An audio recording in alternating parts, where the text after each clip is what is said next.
Hai semua, selamat datang kembali di channel YouTube saya, Suci Lestari Yuwana. Hari ini saya mau bahas mengenai mempublikasikan artikel kita ke jurnal ilmiah, baik itu di jurnal nasional ataupun di jurnal internasional. Seringkali saya mendapati banyak pertanyaan begitu ya. Banyak yang bertanya terkait biaya. Apakah ketika kita submit artikel kita ke jurnal itu harus bayar dan berapa biayanya?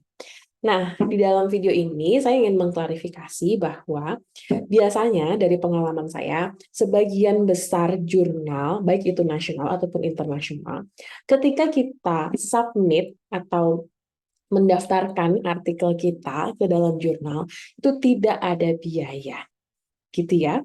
Jadi semoga ini bisa menjadi semacam informasi juga. Hati-hati kalau misalnya ada jurnal-jurnal yang dari awal ketika kita submit udah minta biaya dan menjamin pasti publish. Itu kita harus waspada, jangan sampai masuk atau jangan sampai submit naskah kita ke jurnal-jurnal yang bersifat predatoris seperti itu. Karena biasanya pada jurnal-jurnal nasional ataupun internasional, sebagian besar itu tidak memungut biaya ketika kita submit naskah kita. Nah, lalu apa dong biaya yang harus kita keluarkan?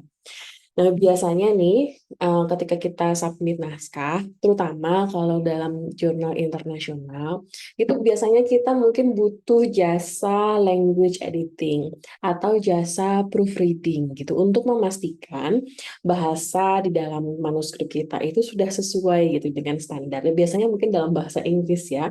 Nah, itu biasanya kita harus memastikan bahasa kita itu sudah sesuai. Nah, kalau dalam jasa language editing atau proofreading ini, itu menjadi hal yang sangat lumrah ketika kita harus mengeluarkan biaya untuk jasa proofreading.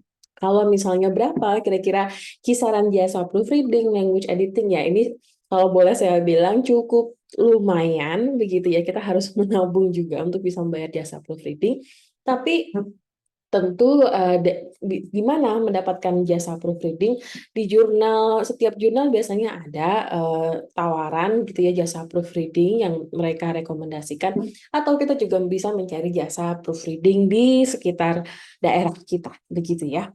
Tapi pastikan lebih baik mencari proofreader yang memang profesional. Syukur-syukur nih kalau sudah terbiasa punya pengalaman banyak mengedit gitu ya manuskrip untuk jurnal internasional.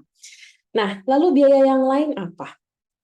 Biaya yang lain itu, biasanya jurnal itu ada dua untuk aksesnya. Ada yang bersifat close access, artinya adalah ketika orang lain mau membaca artikel kita di dalam jurnal tersebut, dia harus langganan jurnalnya, dia harus berbayar. Artinya paper kita tidak bisa dibaca secara oleh publik gitu secara bebas. Mereka harus berlangganan ke jurnal tersebut. Nah, ini adalah jurnal yang bersifat close access. Nah, biasanya jurnal yang bersifat close access ini, mereka tidak memungut biaya ketika kita submit naskah kita dan mempublikasikan naskah kita. Begitu ya. Kecuali kecuali kalau kita ingin paper kita itu bersifat open access. Kita ingin paper kita itu bisa dibaca oleh siapapun termasuk user gitu ya, termasuk pembaca yang tidak berlangganan jurnalnya.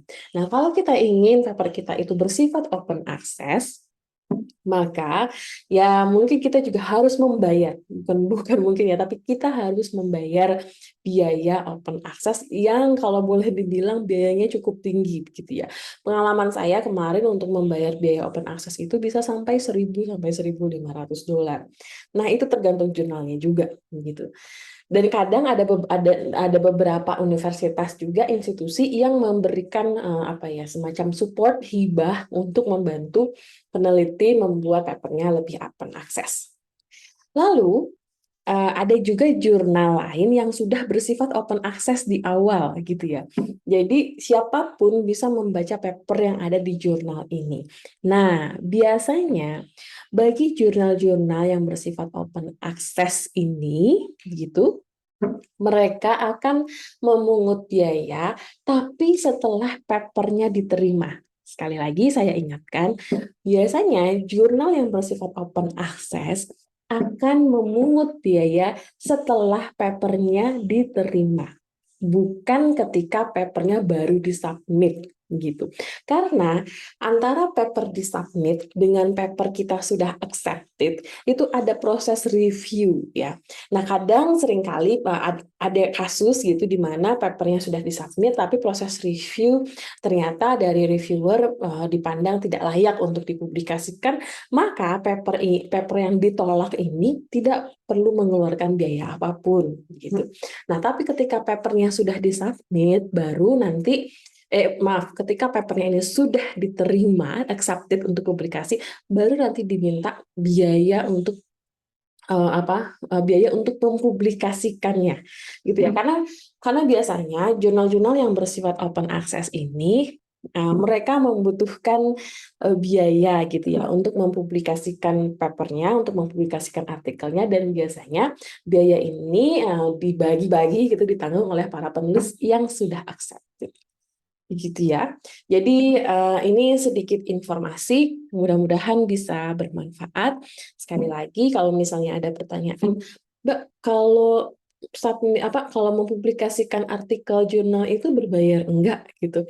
Nah, lagi-lagi sih saya ingin mengklarifikasi bahwa ketika kita submit naskah itu biasanya tidak dipungut biaya.